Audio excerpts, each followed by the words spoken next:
Hello good morning दोस्तों। मैं आपका दोस्त बीएल आपके अपने YouTube channel all in one with BL पर आपका स्वागत करता हूं। दोस्तों, राजस्थान के 7 संभाग और 41 जिले की संपूर्ण सामान्य ज्ञान पढ़ने के बाद हमने शुरू किया है प्राचीन भारत का इतिहास।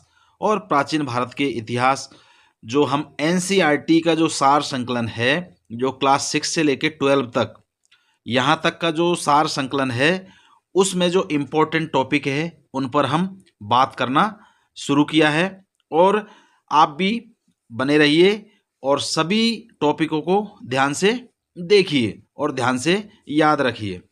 आज की मोटिवेशनल लाइन में मेहनत से ही लक्ष्य प्राप्त होता है। मेहनत और समर्पण से ही आप अपने लक्ष्य को पा सकते हैं। बिना मेहनत के लक्ष्य प्राप्त नहीं हो सकता। अपने लक्ष्य को अपनी प्रेरणा बनाएं और मेहनत करें। सपनों को साकार करने के लिए लगातार प्रयास करना आवश्यक है कि आप लगातार प्रयास करें, लगातार पढ़ाई करते रहें, तभी आपके सपने साकार हो सकते हैं। सपने वो नहीं हैं जो हम बंद आंखों से देखते हैं, सपने वो होते हैं जो हम खुली आंखों से देखते हैं।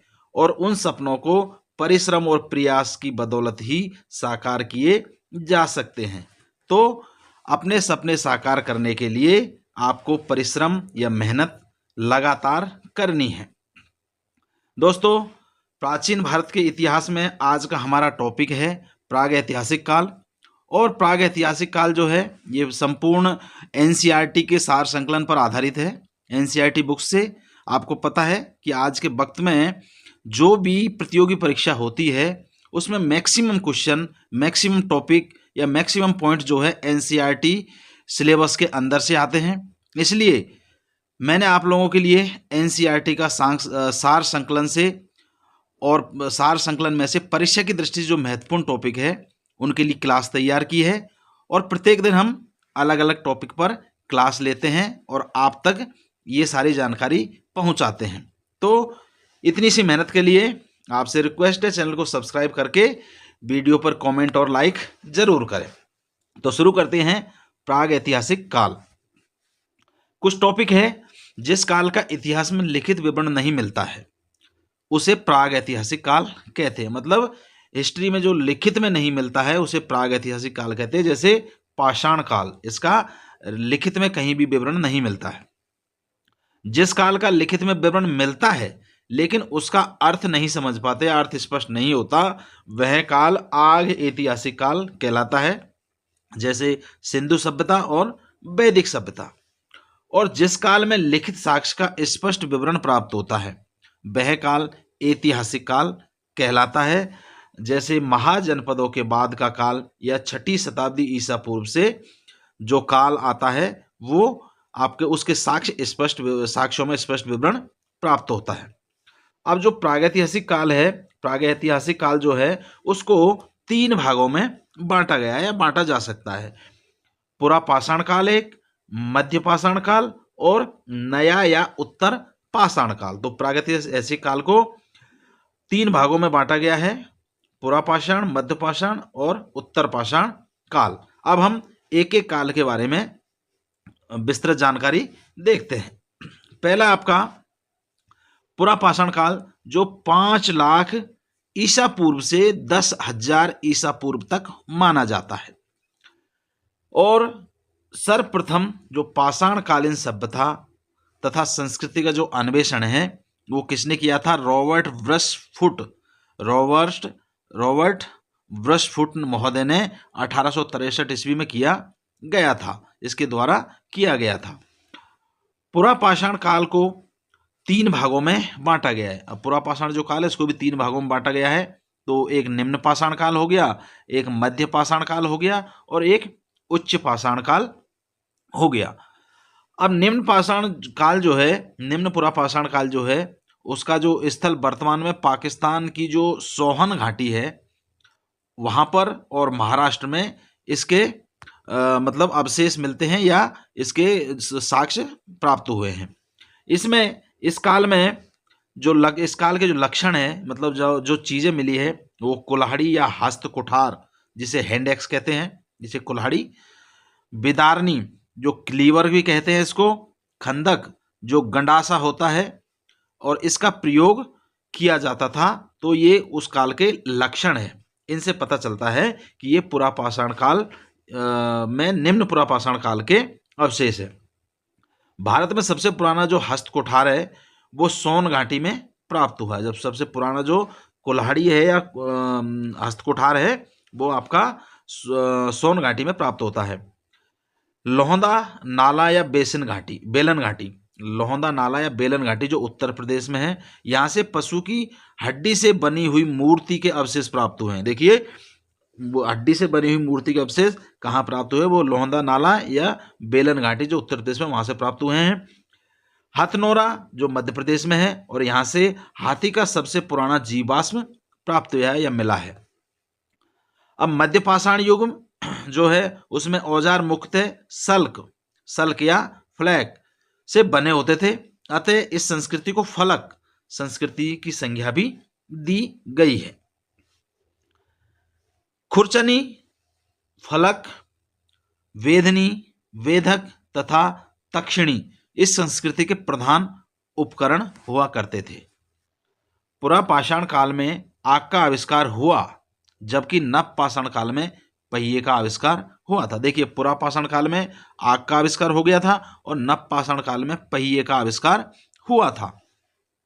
इस काल में मानवों की गुफाएं भीमबेटका मिली है। जो गुफा है भीमबेटका जो गुफा है वो मानवों की गुफा मिली है, इसी काल की है, पुरापाषाण काल की, जिसमें विभिन्न कालों की चित्रकारी देखने को मिलती है। इसमें पेंटिंग कर रखी है, चित्र बना रखे हैं, वो अनेक कालों के मिले हैं।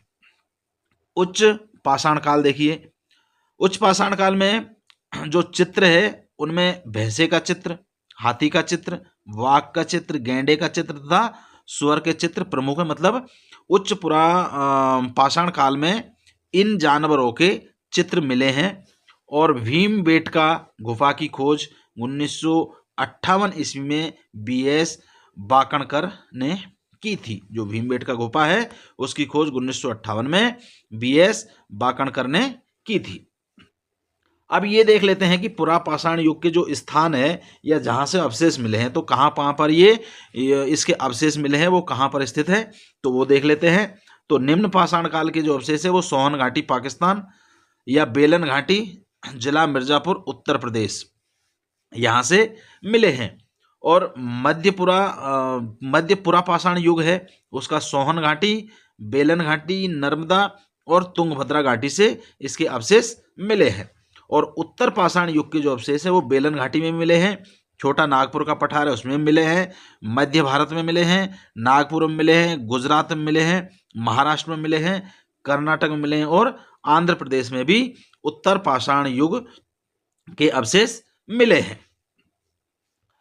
अब इसके पश्चात में अब आ जाता है आपका मध्य पाषाण काल, जो 10,000 ईसा पूर्व से 6,000 ईसा पूर्व तक माना जाता है, या इतिहास में इस तरह का विवरण मिलता है।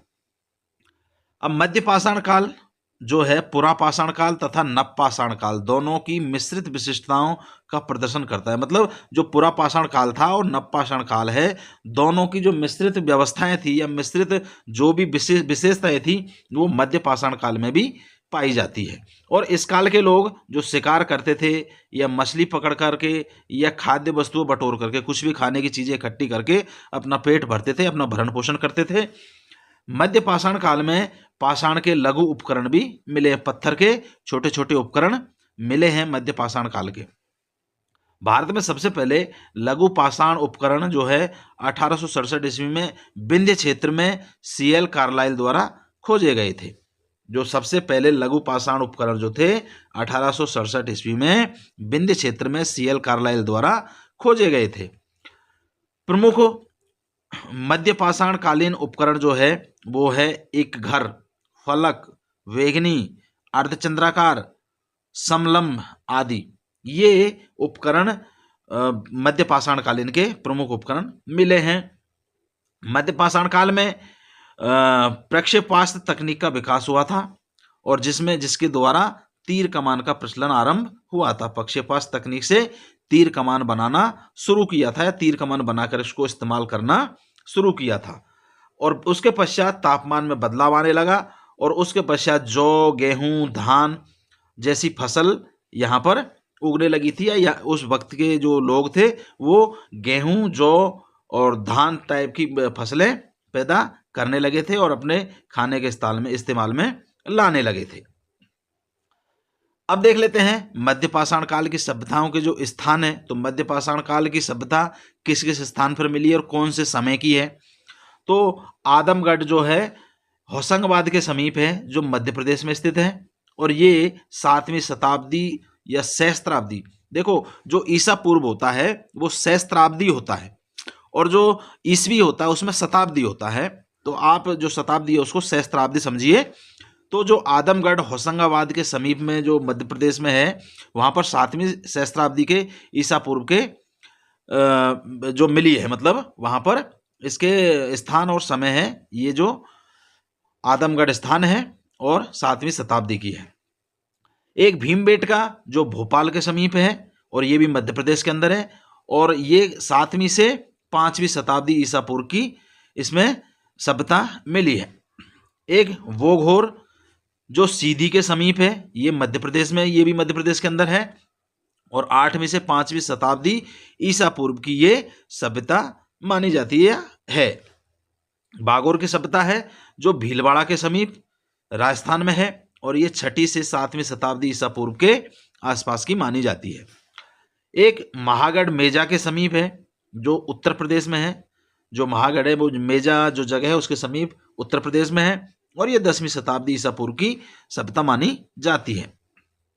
सराय और नाहरराय, जो सराय है वो नाहरराय प्रतापगढ़ के समीप है जो उत्तर प्रदेश में है प्रतापगढ़, और ये 10वीं शताब्दी की सभ्यता मानी जाती है। और पायसरा मुंगेर के समीप है जो बिहार में है और ये 7वीं शताब्दी ईसा पूर्व की सभ्यता मानी जाती है। तो ये थे मध्य पाषाण काल की जो सभ्यता है उनके स्थान और किस समय की ये सभ्यताएं मिली है और या थी। तो ये जानकारी हमने इस टॉपिक में प्राप्त की। अब इसके पश्चात में जो तीसरा हम देख लेते हैं। तो तीसरा है आपका नव पाषाण काल। नव पाषाण काल जो है उसका समय है 6000 ईसा पूर्व से इसका आरंभ होता है और उसके पश्चात फिर जो जैसे जैसे ईसा पूर्व जो सन घटते गए तो वो आगे बढ़ता गया। तो नव पाषाण काल 6000 ईसा पूर्व से इसका आरंभ होता है और उसके बाद में फिर घटते हुए सन में आ जाता है। तो नव पाषाण काल की जो शुरुआत है वो 6000 ईसा पूर्व में होती है, ऐसा साक्ष्य मिले हैं और ऐसा विद्वानों द्वारा लिखा गया है। नव पाषाण कालीन लोग जो है उनको बीज का ज्ञान हो गया था और इससे वो फसल पैदा करने लगे थे। स्थायी निवास की अवधारणा नव पाषाण काल में आ गई थी, मतलब अपना एक जगह पर निवास करना, इसकी अवधारणा नव पाषाण काल में आ चुकी थी। और तथा मानव जो है कुत्ते को सर्वप्रथम अपना पालतू बनाया था, मतलब जीव जंतुओं से भी प्रेम करने लगे थे नव पाषाण काल के लोग और इन्होंने सर्वप्रथम जो पालतू बनाया था वो कुत्ते को बनाया था। नव पाषाण काल में लोग पॉलिशदार जो पत्थर के औजार और हथियारों का प्रयोग करते हैं। पत्थर का मतलब पत्थर के औजार या हथियार बनाते थे, उनको पॉलिश करते थे किसी भी चीज से और उनको प्रयोग करते थे। ऐसे अवशेष भी प्राप्त हुए हैं और ये अवशेष नव पाषाण काल के है। नव पाषाण काल की प्रमुख विशेषता थी वो थी इन्होंने कृषि का आरंभ कर लिया था, मतलब खेती करते थे। गर्त आवास या बुर्ज होम बनाने लगे। गर्त आवास मतलब जमीन के नीचे खुदाई करके ये लोग रहने लगे थे। मानव सबके साथ पशु मतलब कुत्ते को दफनाने लगे थे, मतलब जो जैसे किसी मनुष्य की मृत्यु हो गई तो उसके साथ में अगर कुत्ता भी मृत पाया गया तो उन दोनों को एक साथ में दफनाया जाता था, क्योंकि सर्वप्रथम इन्होंने कुत्ते को ही पालतू जानवर बनाया था। बड़ी मात्रा में अस्थि के औजार बनाने लगे थे, मतलब जो हड्डियों से औजार भी ये लोग बनाते थे नव पाषाण काल में, तो उनके भी अवशेष मिले हैं। पोत निर्माण करने के लिए करने लगे थे, उसके साक्ष्य भी यहाँ पर नव पाषाण काल के मिले हैं। और स्थायी जीवन एवं समाज का निर्माण भी ये लोग करने लगे थे, मतलब स्थिर रह करके जीवन यापन करना और एक समाज का निर्माण, मतलब एक भाईचारे की भावना और साथ साथ रहने की भावना भी इन लोगों में पनप गई थी। तो नव पाषाण काल में ये विशेषता मानी जाती है, ऐसा इस तरह का विवरण मिलता है। अब आता है आग ऐतिहासिक काल। जो आग ऐतिहासिक काल है वो दो भागों में बांटा जाता है या बांटा गया है, और उसमें से आगे ऐतिहासिक काल में एक ताम्र पाषाण काल आ जाता है और एक लौह काल आ जाता है। तो जो ताम्र पाषाण काल है वो 2200 ईसा पूर्व से 700 ईसा पूर्व तक माना जाता है, और जो लौह काल है वो 1000 ईसा पूर्व से 600 ईसा पूर्व तक माना जाता है। अब ताम्र पाषाण काल में क्या क्या विशेष था या क्या क्या यहाँ पे चीजें थी, क्या क्या किस किस चीज का इन लोगों ने आविष्कार किया था या क्या क्या चीजों को ये यूज करते थे। तो ताम्र पाषाण काल में मुख्यतः ग्रामीण संस्कृति थी, ये मतलब गांवों में रहते थे, ग्रामीण संस्कृति के रूप में इसके अवशेष मिले हैं। और इसे कृषक संस्कृति भी कहते हैं क्योंकि ये खेती करने लगे थे। पशुचारिक संस्कृति भी कहते हैं क्योंकि पशुओं का पालन करने लगे थे, पशु चराने लगे थे। और क्षेत्रीय संस्कृति भी इन्हें कहा जाता था। ताम्र पाषाण कालीन लोग तांबे और पाषाण मतलब या पत्थरों के साथ साथ प्रयोग करते थे। मतलब जो ताम्र पाषाण काल में आग ऐतिहासिक काल के जो ताम्र पाषाण काल था उसमें वहाँ के उसके लोग सभ्यता के लोग तांबा और पत्थर का साथ साथ प्रयोग करते थे। आगे चलकर ये भारत के कई संस्कृतियों का आधार बना था, मतलब ऐसे अवशेष बहुत जगह पर मिले थे। दक्षिणी पूर्वी राजस्थान की संस्कृति को आहार संस्कृति या आहार कहा जाता था। जो दक्षिणी पूर्वी राजस्थान में जो अवशेष मिले, जो संस्कृति पनपी थी, वो आहार या आहार कहा जाता था। और जो आहार का प्राचीन जो नाम था वो ताम्रवर्ती ही था, क्योंकि ये ताम्र युगीन था और तांबे का इस्तेमाल ये लोग करते थे। इसके बाद में नाबदा टोली, एरन और नागदा, ये मालवा संस्कृति के प्रमुख स्थल माने जाते हैं। कौन कौन से? नाबदा टोली, एरन और नागदा जो है मालवा संस्कृति के प्रमुख स्थल ये माने जाते हैं। नाबदा टोली का उत्खनन जो कार्य है वो प्रोफेसर HD सांकलिया ने करवाया था। जो मालवा संस्कृति का नाबदा टोली है उसका उत्खनन HD सांकलिया ने करवाया था। और इस काल में तांबा धातु का सर्वप्रथम प्रयोग हुआ था, ऐसे अवशेष मिले थे, तथा प्रथम औजार जो है कुल्हाड़ी बनाया गया था। अब इसके पश्चात लौह काल देख लेते हैं हम। तो लौह काल में क्या क्या था? तो इसका निर्धारण जो लौह काल का 1000 से 600 ईसा पूर्व के बीच में माना जाता है। और उत्तर भारत में लौह काल के साथ साथ चित्रित धूसर नद्रभांड मतलब मिट्टी के बर्तन जो चित्र बनाए हुए, ऐसी संस्कृति भी इन लोगों ने लौह काल में कायम की थी। दक्षिणी भारत में लौह काल महापाषाण संस्कृति के समकालीन था। जो दक्षिणी भारत में जो अवशेष मिले हैं लौह काल के, वो महापाषाण संस्कृति के आसपास के, मतलब उसी के समानांतर या उसी समय के अवशेष मिले हैं। तो दोस्तों ये था आपका प्राचीन भारत में आपका प्रागैतिहासिक काल। और प्रागैतिहासिक काल में हमने पुरापाषाण काल पढ़ा। पुरापाषाण काल में कहाँ पे इसके अवशेष मिले वो पढ़े। मध्य पाषाण काल कब से कब तक रहा और इसके अवशेष और स्थान कब कौन से समय का ये हमने पढ़ा। नव पाषाण काल पढ़ा, ये कौन से समय का था और इसमें क्या क्या विशेषता ये हमने पढ़ी। और आग ऐतिहासिक काल पढ़ा, और आग ऐतिहासिक काल में ताम्र पाषाण काल और लौह काल भी हमने पढ़ा। तो इस जानकारी को जरूर याद रखिएगा, परीक्षा की दृष्टि से महत्वपूर्ण है। और आपसे रिक्वेस्ट है चैनल को सब्सक्राइब कर लीजिए, वीडियो को लाइक कर लीजिए और मुझे दीजिए इजाज़त। मिलते हैं एक और इम्पोर्टेंट टॉपिक के साथ में जो भारतीय प्राचीन इतिहास का महत्वपूर्ण परीक्षा की दृष्टि से बिंदु होगा। तब तक के लिए नमस्कार, धन्यवाद।